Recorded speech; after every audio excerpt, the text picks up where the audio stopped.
One of the world's youngest populations versus the world's oldest leader. Unrest continues in Cameroon after 92-year-old Paul Biya secures an 8th term as president. Just days away from inauguration, will the suppression of protests pave the way for 7 more years of Biya rule? Or could young Cameroonians force the change they crave? Africa, what happens when the voice of the people meets the silence of power? In Cameroon, a nation known for its resilience, democracy has once again been tested, not in the ballot box, but in the streets. Reports from the United Nations confirm that at least 48 people have been killed in post-election protests as citizens demand clarity, justice, and truth. What started as an election quickly turned into a confrontation between hope and authority. Before we dive in, don't forget to like this video. It helps YouTube recommend it to more people who care about Africa's story. Now,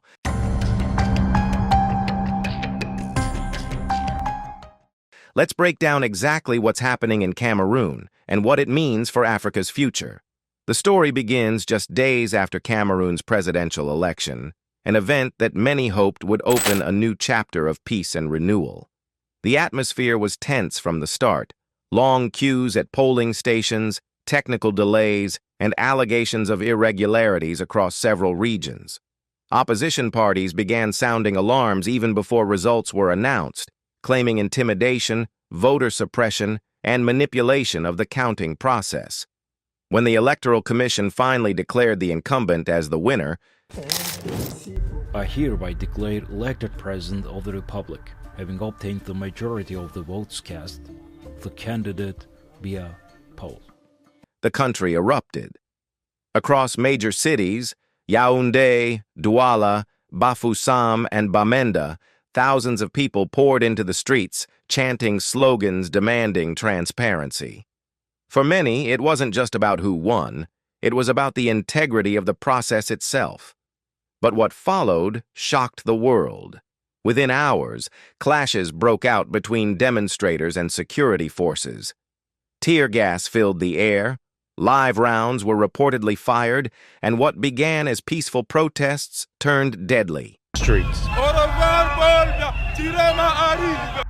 The United Nations Human Rights Office later confirmed that at least 48 civilians were killed, dozens injured, and hundreds arrested.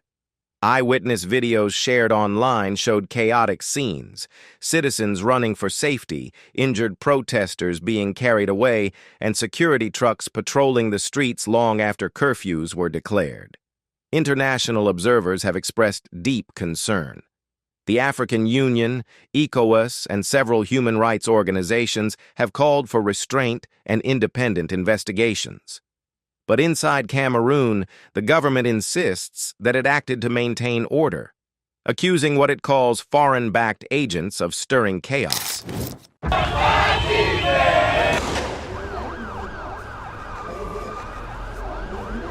The truth, as always, lies between narratives.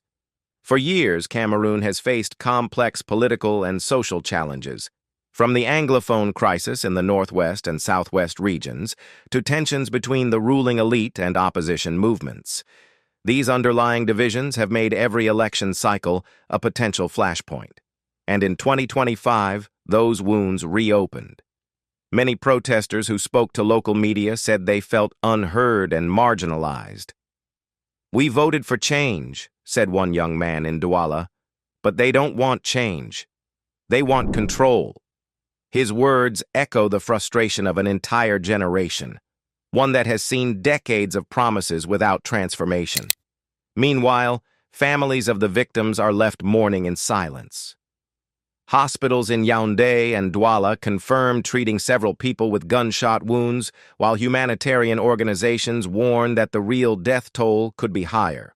Some regions remain under heavy security presence, and access to certain opposition strongholds has been restricted.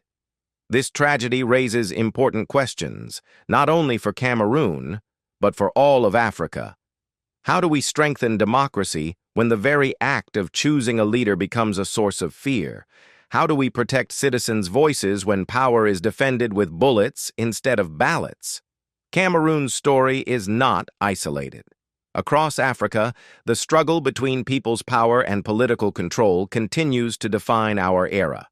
From recent electoral unrest in Chad to disputes in Sierra Leone and protests in Kenya and Zimbabwe, the continent's democratic journey remains fragile but unstoppable.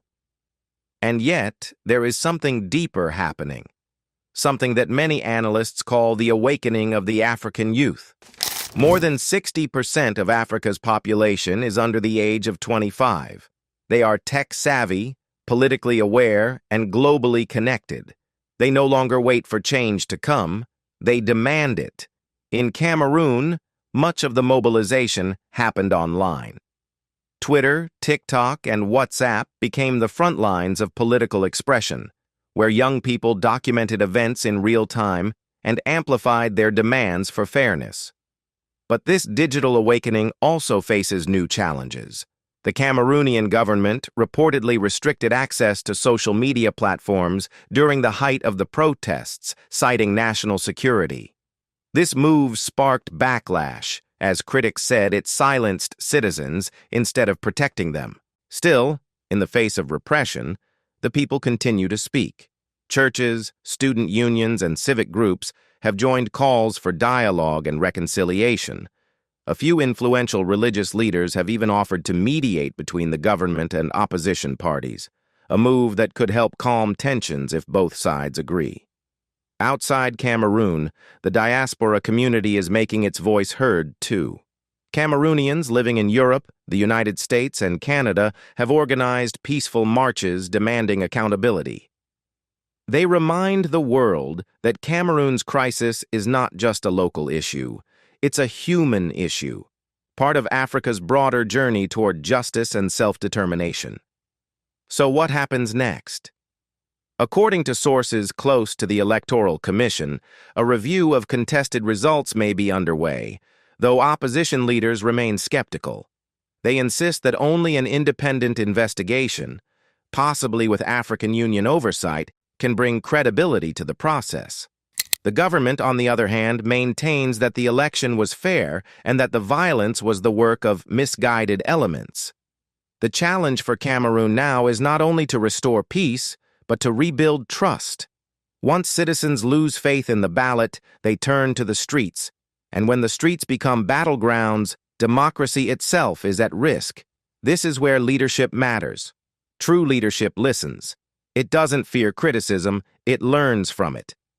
The tragedy in Cameroon should serve as a reminder that no government is stronger than the will of its people, and no democracy can survive if it silences its citizens. Across the continent, other African nations are watching closely. They see a reflection of their own struggles and their own hopes. In many ways, Cameroon's crisis is Africa's mirror. It shows both our pain and our potential, our divisions and our determination. As the world debates, Africa must decide its own path. The continent cannot afford endless cycles of disputed elections and bloodshed. The time has come for deeper reform, electoral systems that are transparent, courts that are independent, and leaders who serve rather than rule. And yet, even in this darkness, there is light.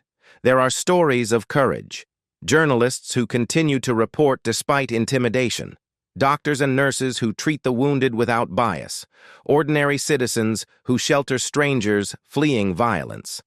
These acts of humanity remind us that Africa's heartbeat still beats strong, even when tested by fire. In the coming days, international pressure may mount, but real change will only come from within.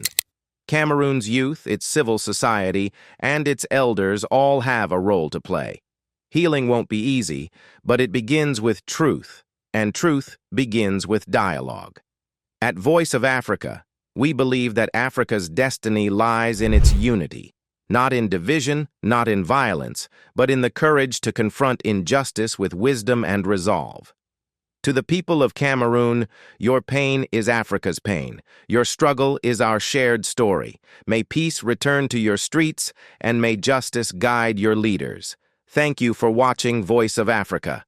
Don't forget to like, share, and subscribe, because every time you do, You help amplify the African voice the world needs to hear.